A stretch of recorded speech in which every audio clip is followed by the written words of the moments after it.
Ya bentar lagi, tenang aja. Wah, balik arah. Allahu Akbar. Itu udah nggak benar lagi sholatnya tuh. Itu dirasain banget. Itu udah nggak benar lagi sholatnya. Allahu Akbar. Begitu selesai Al-Fatihah, gimana Pak? Udah dengar?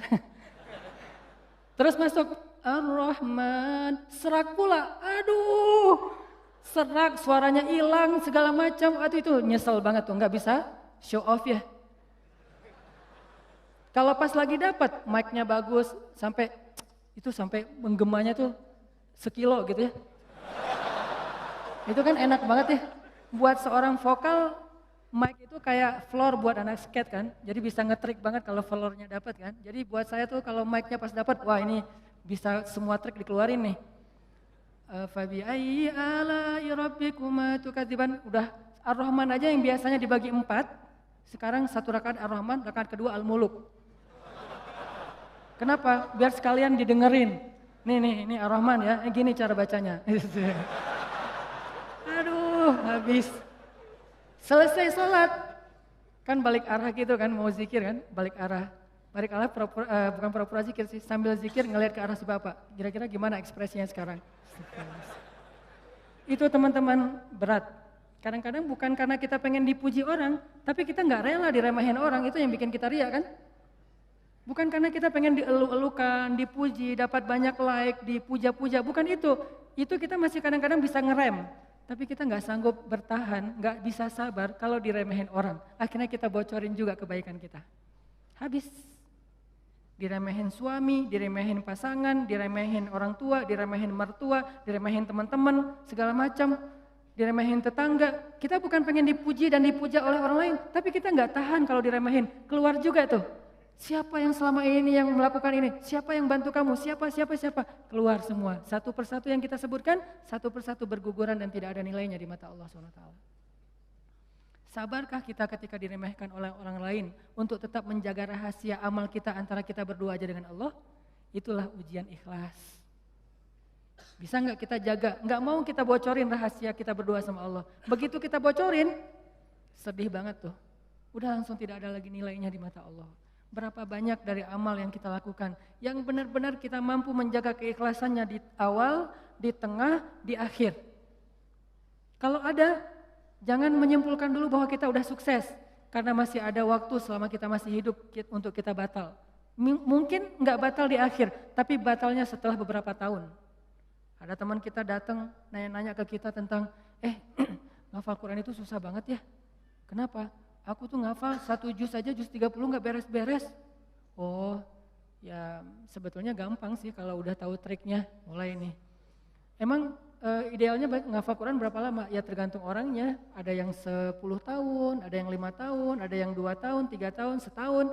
Kalau aku sih alhamdulillah 6 bulan khatam. Habis semuanya tuh. Ngafal Quran emang gampang, capek, susah loh.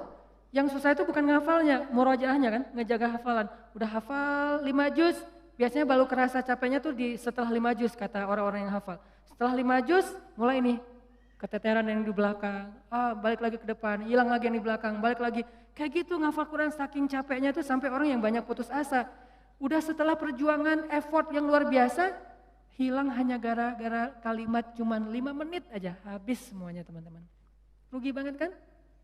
Jadi jangan dulu menyimpulkan bahwa kita tuh udah pasti soleh, udah pasti istimewa, udah suci banget, hanya gara-gara kita punya amalan soleh lebih banyak dari teman kita. Mungkin dia amalnya biasa-biasa aja, tapi dia karena biasa-biasa gak bisa ngeriain kan. Hafal 30 juz dengan hafal Al-Ikhlas, kira-kira mana yang pantas diriakan? 30 juz dong, Al-Ikhlas gak mungkin riak. Gimana kita mau riak? Gua udah hafal loh, apa? Al-Ikhlas. Apa yang mau diriain Al-Ikhlas? Yang ada Al-Ikhlas itu surat pelampiasan. Kalau udah mentok Al-Ikhlas. Sawa'un 'alaihim a'anzartahum. Perasaan tadi sebelum sholat lancar. A'anzartahum qul huwallahu ahad. Biasanya gitu kan? Mentok-mentoknya Al-Ikhlas. Kenapa? Cuman Al-Ikhlas yang kita paling ikhlas. Kenapa tadi kok bacanya yang susah-susah? Pengen dong sesekali orang tahu kalau hafalan saya udah nambah kan gitu ya. Pengen dong orang tahu, kayak kadang-kadang kan kita suka pengen melakukan sesuatu yang orang lain gak bisa lakukan. Membaca surat yang orang lain gak hafal surat itu jarang. Kalau Al-Ikhlas, Al-Falaq, An-Nas, Al-Kafirun masih oke lah. Karena Al-Kafirun suratnya agak susah kan. Banyak orang yang terjebak, la abudu ma ta'budun wala antum abidun ma abud. Kapan selesainya nih, muter aja di situ Al-Kafirun teh. Nah, kalau Al-Ikhlas kan jarang yang terjebak. Kalau Al-Ikhlas juga sampai salah. Ini nih ngeri banget nih. Jadi mungkin jangan ngeremehin dulu teman-teman. Ada teman kita yang hafalnya, kamu hafal surat apa? Enggak, cuma dikit dari At-Takatsur sampai An-Nas doang. Itu juga gara-gara modal sholat taraweh. Karena dia taraweh selalu dengar itu kan, di taraweh suka dengar ayat itu ya, akhirnya kehafal sendiri. Dia nggak pernah sombong, dia nggak pernah riak karena hafalannya sedikit. Kita yang 30 juz, segitu doang, kemana aja loh? Habis 30 juz. Jadi yang hebatnya itu bukan berapa banyak amalannya teman-teman, tapi seberapa kuat dia menjaga keikhlasannya di awal, di tengah, di akhir, dan setelah beberapa lama. Jadi jangan menyimpulkan dulu. Fala tuzakku anfusakum huwa a'lamu bimanittaqa. Jangan kalian menganggap diri kalian udah pasti soleh, pasti istimewa, pasti baik, karena Allah lah yang paling tahu siapa yang paling bertakwa. Maksudnya siapa yang paling ikhlas. Karena at-taqwa hahuna. Belum lagi nanti ada orang kadang-kadang saya pernah di sebuah masjid, kita ngadain acara tabligh akbar, terus masjidnya rame, anak-anak mudanya penuh sampai ke depan masjid. Setelah selesai acara tabligh akbar kan suka ngobrol-ngobrol gitu kan sama DKM di ruang DKM. Ada salah satu sesepuh masjid ngobrol sama saya, dan waktu itu saya juga sedih. Kenapa saya ladeni gitu, harusnya saya pergi aja biar menjaga amal beliau kan. Beliau cerita, Ustadz, alhamdulillah ya sekarang masjidnya rame, ini perjuangannya gak mudah loh Ustadz. Dulu dari awal nih, ketika kita pembebasan lahan masjid ini aja, udah konflik, sengketa dengan beberapa tetangga. Akhirnya saya perjuangkan Ustadz dari awal, sampai bisa pembebasan lahan. Kemudian kita bangun masjid ini dengan gotong royong luar biasa, fundingnya itu susah banget Ustadz. 5 tahun baru beres masjid ini Ustadz. Udah gitu saya yang bikin yayasan masjid ini, sampai ADRT-nya itu saya yang bikin Ustadz. Satu persatu beliau sebutkan perjuangannya, jasa-jasanya, jerih payahnya, effortnya, dan segala macam pengorbanannya. Sampai akhirnya masjid ini rampung, sekarang dipakai banyak orang sholat, sekarang udah gampang. DKM sekarang tuh gampang, gak seperti awal-awal dulu. Kalau beliau sadar itu semuanya habis gara-gara beliau. Tapi kan kita nggak bisa menjudge ya. Kalau beliau menceritakan itu untuk motivasi, oke. Tapi kalau beliau menceritakan itu untuk ria, dihargai, diakui, kalau hanya pengen dapat pengakuan, pengen diaku oleh orang lain, habislah semua pahala yang sudah beliau usahakan sekian tahun. Harusnya kalau beliau ikhlas, satu orang yang datang ke masjid untuk ikut acara tabligh akbar, sholat berjamaah, taubat, sadar, zikir, ibadah, beliau dapat pahala. Kebayang nggak kalau ada 5.000, 10.000 anak muda yang datang untuk ikut acara di situ? Pahala beliau banyak banget, tapi hilang hanya dengan 5 menit berbicara. Jaga lisan.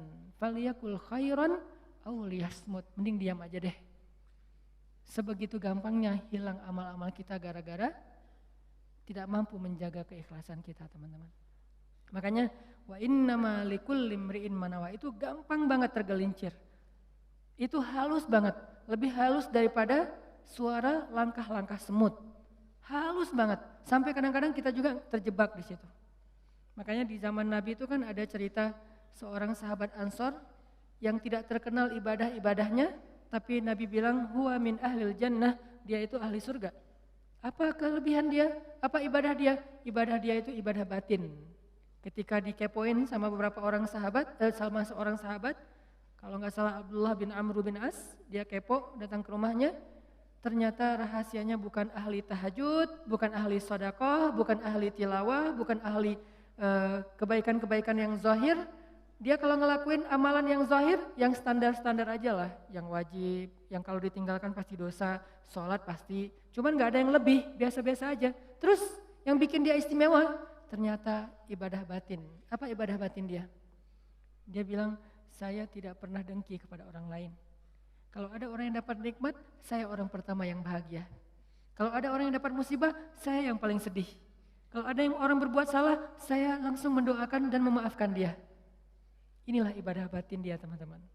Makanya selain kita fokus memperbaiki ibadah zahir kita, sholat kita, cara takbir kita, cara semua ruku sujud kita, perbaiki juga ibadah batin kita.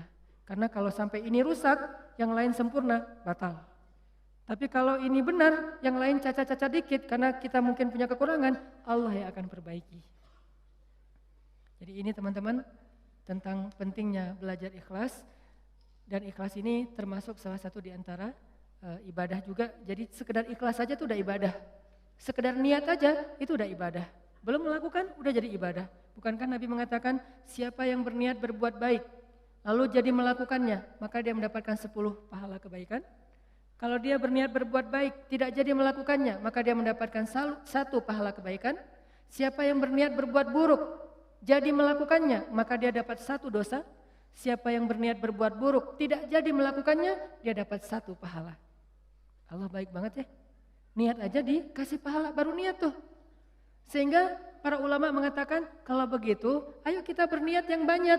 Dan memperbanyak niat itu disebut dengan istilah ta'addudin niyah. Ta'addudin niyah, memperbanyak niat-niat yang baik. Saya pengen ini, saya pengen itu, saya pengen. Semua kebaikan kita pengen. Maka pengen aja udah jadi pahala kebaikan yang utuh. Insya Allah tahun depan saya pengen umroh. Azam, niat yang kuat. Ya Allah kasih saya rezeki, saya pengen umroh. Udah nabung, ternyata gak cukup. Maka tahun itu Allah catat kita sudah melakukan ibadah umroh sempurna. Dan bisa jadi lebih sempurna daripada orang yang melakukannya secara fisik. Kenapa? Orang yang melakukannya secara fisik masih ada ujian riya. Lagi di mana? Lagi umroh, posting. Tapi nggak semua orang yang posting umroh itu riya ya. Ini ke diri kita lagi nih, balik lagi kepada diri kita. No judgment. Bisa jadi dia posting, bisa jadi dia tinggalnya di bintang 5. Kadang-kadang umrohnya bareng dengan teman, kadang-kadang kegodanya gini, umroh nih bareng dengan teman. Pas lagi makan, kan di hotel suka pas makan saling ketemu gitu kan, saling sharing. Dari mana aja? Baru selesai tawaf. Wah Masya Allah udah selesai tawaf aja, kita baru aja tadi nggak jadi soalnya rame banget. Ya sih rame, tapi kalau kita kuat azamnya pasti lewat lah bisa. Udah mulai nih. Udah berapa kali hari ini? Alhamdulillah baru 7 kali. 7 kali, gara-gara kita ucapin, niat mengucapkannya itu nggak ada riya teman-teman. Niat mengucapkan itu keceplosan aja pengen ngomong gitu. Alhamdulillah udah 7 kali, alhamdulillah baru 7 kali. Niatnya nggak ada riyanya sama sekali. Tapi begitu selesai mengucapkan, orangnya mengatakan, Masya Allah luar biasa 7 kali, hebat. Langsung datang setan, yuwaswis. Ya sih, mungkin di rombongan ini saya yang paling banyak rekor tawafnya. Atau kadang-kadang cium hajar aswad. Itu kan sesuatu banget ya buat jamaah umroh dari Indonesia kan sesuatu banget. Jadi bisa dibilang cium hajar aswad itu kayak poin. Siapa yang paling sering cium hajar aswad, jadi kayak saling share lagi makan. Udah cium hajar aswad? Udah, belum? Udah, alhamdulillah udah 3 kali. Wah saya baru sekali. Akhirnya saling berlomba. Kalau ini niatnya fastabiqul khairat, itu bagus. Tapi gara-gara fastabiqul khairat, kalau sampai terjebak kepada riya, sombong, maka habis. Yang tahu cuman kita. Yang tahu cuman kita, orang lain gak tahu. Hati-hati dengan ini.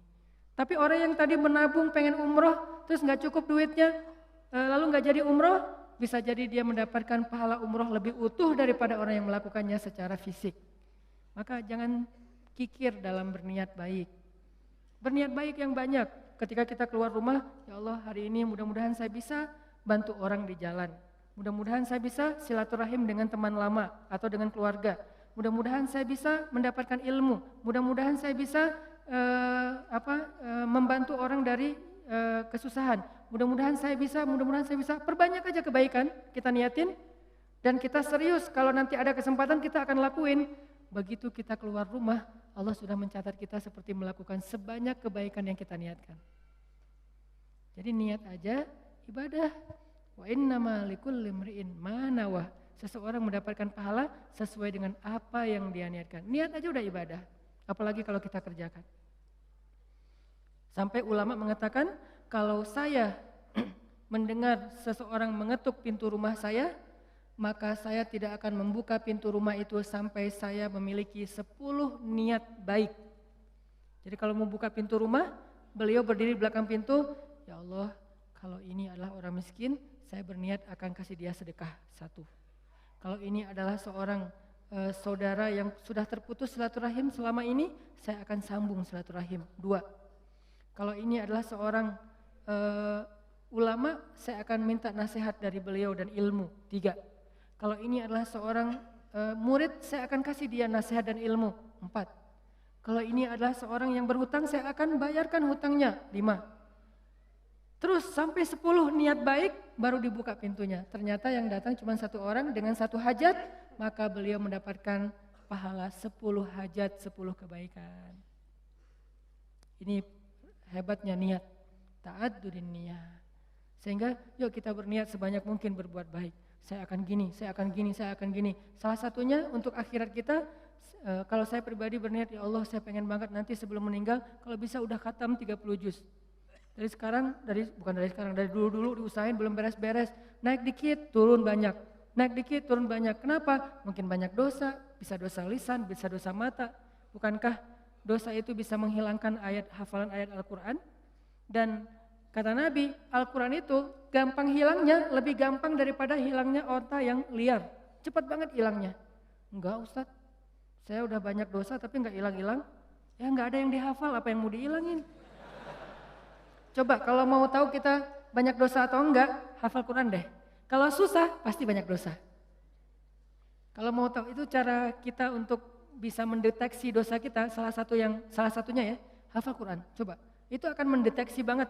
Kalau kita udah lancar bacaan, tapi dengan syarat bacaannya udah lancar. Karena kalau bacaan belum lancar, ya bukan karena dosa, emang nggak bisa baca Quran ya. Berarti tahapannya baca Quran dulu. Kalau bacaannya udah lancar, tapi kok nggak bisa ya ngafal Quran?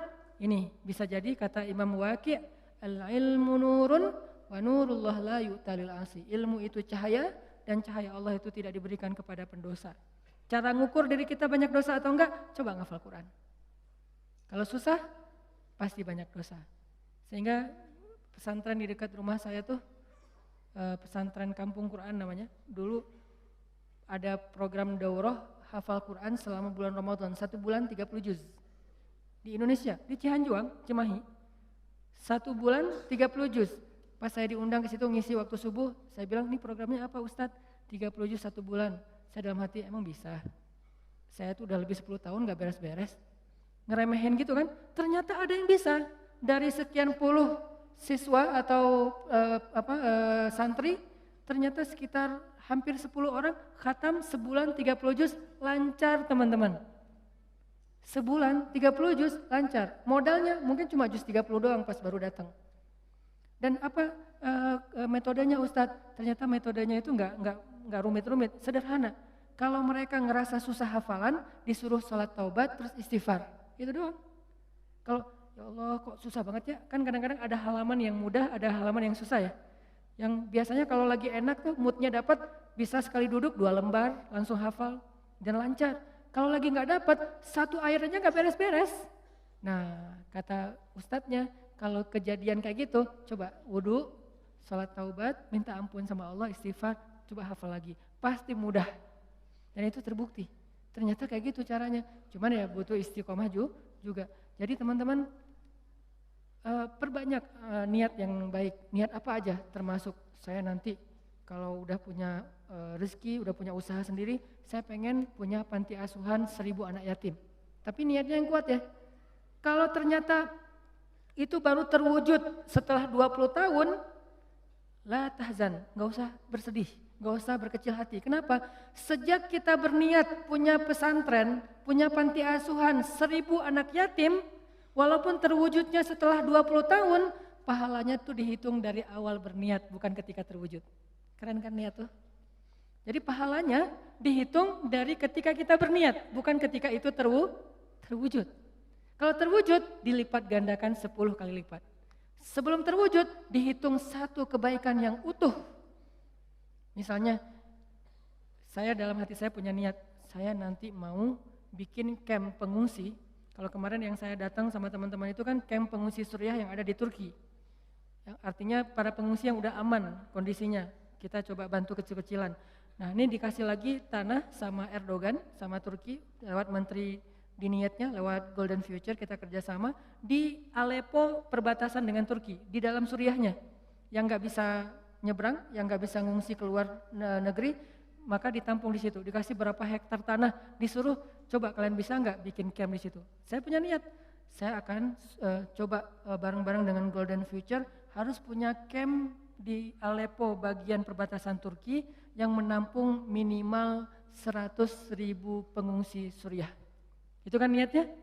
Kapan terwujud? Allahu alam. Yang penting saya ikhtiar aja dulu dari sekarang, mulai membangun sosmed. Saya harus banyak followers. Kenapa? Makin banyak followers, insya Allah funding untuk kemanusiaan lebih gampang. Terus juga membangun jaringan beberapa tempat di seluruh Indonesia supaya kita kerja bareng-bareng untuk selain kemanusiaan di Suriah, kemanusiaan juga di Indonesia, bikin kegiatan-kegiatan dakwah anak muda. Tapi salah satu target goals saya itu adalah bisa ngebantu korban-korban perang, bukan membantu perang, membantu korban perang. Kalau membantu korban perang kita datangnya bawa roti, bawa gandum, bawa obat-obatan. Kalau membantu perang kan bawa senjata ya, dan saya megang senjata juga belum pernah. Nah, niatnya 100.000 pengungsi di camp di dalam Suriah untuk membantu mereka. Kapan terwujud? Sebutlah 10 tahun lagi baru terwujud. Saya apakah baru dapat pahala setelah 10 tahun? Enggak. Dari sejak awal saya berniat, kalau saya mampu ikhlas, maka saya mendapatkan pahala yang sama. Berarti setiap hari itu saya kayak ngasih makan 100.000 pengungsi Suriah di Aleppo. Setiap hari. Keren kan niat tuh? Kenapa kita nggak melakukan hal yang sama? Kenapa kita nggak berniat aja kayak gitu? Saya akan ikut juga dengan program Ustadz Hanan. Walaupun sekarang saya belum bisa support dana, tapi insya Allah kalau saya ada dana nanti saya pasti akan ikut nyumbang. Saya juga akan funding dengan teman-teman saya. Niatin aja. Dengan niat aja, kita udah ngasih makan anak yatim di Suriah itu 100.000 orang daily, setiap hari. Wa innama likulli imri'in ma nawa. Kenapa kita nggak berniat yang banyak kebaikan-kebaikan? Kenapa kita kikir dalam niat? Belum lagi nanti kita niatkan yang lain-lain. Saya punya niat misalnya pengen banget dengan kita mendakwahi anak-anak muda, dengan kita bikin sebuah gerakan anak muda, suatu saat dari mereka lahir seorang pemimpin yang saya sering ulang-ulang, yang hafiz Al-Quran, yang takut kepada Allah, yang ngimamin kita sholat di Masjid Istiqlal, dan yang muazzinnya adalah wakil presiden, yang imamnya presiden. Kalau itu terwujud, lalu makmumnya seluruh Indonesia, itu kan keren banget ya. Kalau belum terwujud, saya tetap dapat pahala niat itu kalau masih ikhlas. Berniatlah sebanyak mungkin. Berniatlah seluas mungkin. Jangan tanggung. Enggak kalau 100.000 kegedean, udah aja 10 orang. Kenapa tanggung-tanggung? Memangnya buat kita rugi kalau kita niat 100.000 orang kita kasih makan, udah aja niat. Tapi enggak mungkin tercapai. Siapa bilang enggak mungkin? Banyak hal yang sekarang saya alamin secara pribadi dan bersama teman-teman di Pemuda Hijrah, itu kejutan loh dari Allah. Dulu mungkin kita anggap itu mimpi. Mimpi bisa pergi ke camp Suriah yang ada di Turki. Mimpi bisa dakwah ke anak-anak, teman-teman anak-anak muda bisa bareng-bareng. Mimpi bisa ini, bisa itu segala macam. Itu kayak mimpi, tapi Allah wujudkan. Kenapa? Intasdukillah yasdukka. Kalau kamu jujur kepada Allah, Allah juga akan jujur kepada kamu. Ya Bani Israel, adhkuru ni'mati allati an'amtu alaikum wa awfu bi'ahdi ufi bi'ahdikum. Tunaikanlah janji kalian kepada aku tunaikan janji aku kepada kalian. Intasdukillah yasdukka. Jujurlah kepada Allah, Allah jujur kepada kalian. Ihfazillah yahfazka. Jaga Allah, Allah jaga kalian. Fadhkuruni adzkurkum. Ingat aku ingat kalian. Selalu kayak gitu, kaidahnya sama, walaupun redaksinya berubah-ubah. Yuk teman-teman, kita ta'addudun niyah, tajdidun niyah, perbanyak niat, perbaharui niat-niat kita. Berniatlah berbuat baik sebanyak mungkin semasa kita hidup. Saya mau gini, dari mulai berbuat baik kepada pasangan kita, kepada anak-anak kita, kepada keluarga besar kita, kepada tetangga kita, kepada masyarakat kita, kepada dunia. Banyak niat yang baik. Selama itu belum terwujud, kita tetap dapat pahala satu kebaikan yang utuh. Kalau terwujud, maka semua kebaikan itu dilipat gandakan minimal 10 kali lipat. Nggak ada ruginya. Yuk kita berakad dengan Allah Subhanahu wa taala. Yuk kita bermuamalah dengan Allah Subhanahu wa taala. Jaga niat kita, jangan tergoda untuk sombong dan riya. Kalau sesekali tergoda karena yuwaswisu fi sudurinas, istighfar. Astagfirullahaladzim, ya Allah maafkan saya. Ini bukan maunya saya, tapi kayak kegoda gitu, kepancing gitu, astagfirullah. Allah mudah-mudahan mengembalikan kembali pahala yang tadi hampir kebakar oleh api riya dan sombong kita. Barakallah, mudah-mudahan kita selalu istiqomah untuk mencas iman kita dalam majelis-majelis seperti ini. Teman-teman, ini adalah taman surga. Taman surga yang di bumi itu cuma ada 2. Satu Raudhah yang ada di Madinah, di Masjid Nabawi. Yang kedua Majalisul Ilmi wal Ulama, majelisnya ilmu dan majelisnya para ulama. Kalau kita pengen ngerasain berkahnya taman surga yang didoakan oleh malaikat, yang diridhoi oleh Allah, yang Allah turunkan banyak rahmat. Seperti Allah turunkan rahmat ke dalam surga kan, Allah turunkan rahmat ke surga itu banyak banget ya. Lebih banyak daripada jumlah tetes air hujan yang turun ke bumi loh. Setiap hari Allah turunkan rahmat. Di mana tempatnya? Di dalam majelis ilmu. Sabarlah duduk dalam majelis ilmu. Kadang-kadang entertainnya membuat kita nyaman, kadang-kadang kurang entertain, bukan itu nggak masalah, itu cuman gimmick, itu cuman packaging. Yang jelas di dalam majelis ini selama kita masih duduk, Allah terus ngasih rahmat buat kita. Rahmat itu berkucuran buat kita itu kayak air hujan, turun dalam kebaikan-kebaikan hidup kita. Sampai kita bangkit, keluar dari tempat ini, baru berhenti rahmat itu. Ustaz, kalau gitu saya nggak akan keluar. Ya, rahmat juga ada di luar. Bisa dengan membantu orang lain, bisa dengan, bukankah nanti ada hadis membantu menyelesaikan hajat seseorang itu lebih baik daripada itikaf di masjid selama 60 tahun. Masjid apa? Masjid Nabawi loh. Menyelesaikan hajat seseorang lebih baik daripada itikaf di Masjid Nabawi 60 tahun. Riwayat yang lain 80 tahun, artinya seumur hidup. Bukan berarti saya nggak akan hadir di majelis ilmu, bantu orang aja. Enggak. Kita lakukan sebanyak mungkin kebaikan. Fastabiqul khairat wasari'u ila maghfiratin min rabbikum wa jannah. Barakallah, ya muqallibal qulub, tsabbit qulubana ala dinik. Ya musarrifal qulub, sarrif qulubana ila ta'atik. Ya Allah yang membolak-balikan hati, tetapkanlah hati kami dalam keikhlasan ya Allah. Tabahkan kami agar selalu mampu menjaga keikhlasan di dalam hati. Sabarkan kami agar tidak terpancing dengan godaan-godaan yang membuat kami riya ya Allah. Agar tidak terpancing untuk dipuji, agar tidak terpancing untuk dihargai, agar tidak terpancing ketika diremehkan, agar tidak terpancing ketika orang bertanya tentang kebaikan-kebaikan kami. Ya Allah, bimbing kami ya Allah, ajarkan kami ya Allah, bagaimana cara kami menjaga keikhlasan, menjaga amal-amal kami. Karena kami sadar ya Allah, amal kami cuma sedikit dan belum sempurna. Kalau yang sedikit dan penuh cacat itu juga sampai terjebak dalam riya, lalu apa yang akan kami bawa pulang ke kampung akhirat kelak ya Allah? Betapa rugi orang yang beramal soleh bertahun-tahun lamanya, hilang dalam hitungan menit gara-gara dia riya dengan kata-katanya ya Allah. Kami berlindung kepadamu dari sombong dan riya. Kami berlindung kepadamu dari hawa nafsu dan bisikan syaitan. Ya muqallibal qulub, Rabbana la tuzigh qulubana ba'da idh hadaitana. Ya Allah, janganlah Engkau biarkan hati kami tergelincir setelah Engkau beri kami petunjuk ya Allah. Jangan Engkau biarkan kami menjadi orang sombong justru setelah kami beramal soleh ya Allah. Jangan Engkau biarkan kami menjadi orang yang merasa diri paling baik justru setelah kami bertaubat dan berhijrah ya Allah. Kadang kami merasa seperti itu. Ketika kami pulang dari masjid, kami melihat teman kami duduk-duduk di jalan, kami kadang merasa bahwa diri kami lebih baik daripada mereka.